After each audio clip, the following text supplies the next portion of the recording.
Look, your article, while about medical freedom generally, touches on the protection of children specifically, and you note that doctors, like anyone else, want to keep their jobs and indeed have to feed their families, and that creates pressure on them to comply with these top-down censorship commands.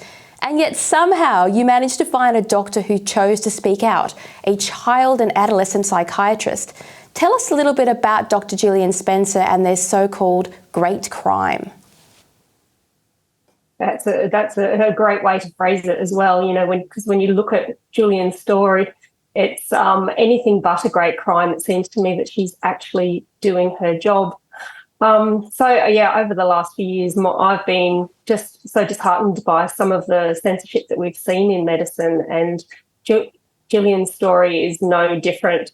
There seems to be some silencing of what's actually happening in child and adolescent psychiatry in the moment, especially in the realms of transgender care and gender dysphoria.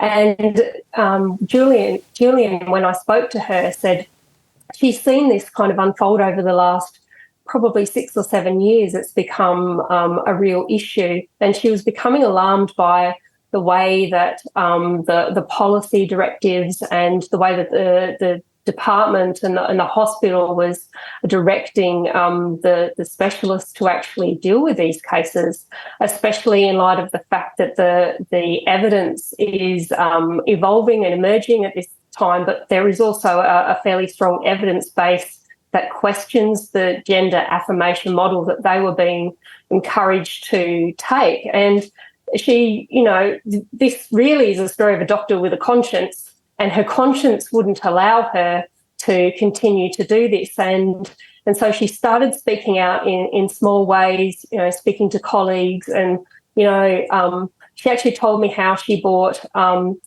about 50 copies of Abigail Shrier's book, which is called Irreversible Damage. And it's, got a lot of evidence in there. It just discusses some of the issues. And she sent that to colleagues with a handwritten note and, basically said, I'm really worried about the direction that the hospital's taking. Do you want to talk about it, or do you know anything that will help to allay my concerns? And was really trying to start a conversation amongst her colleagues and within the organisation.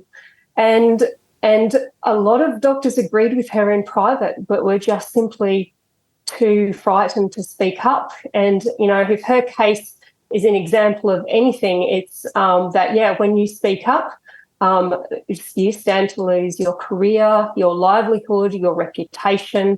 But not only that, you lose your ability to, provide that, neutral healthcare and questioning healthcare that you want to be able to provide for your patients, Well, at the root of everything that Gillian says, she has child safety as her core issue. So, it seems to me she's just doing her job.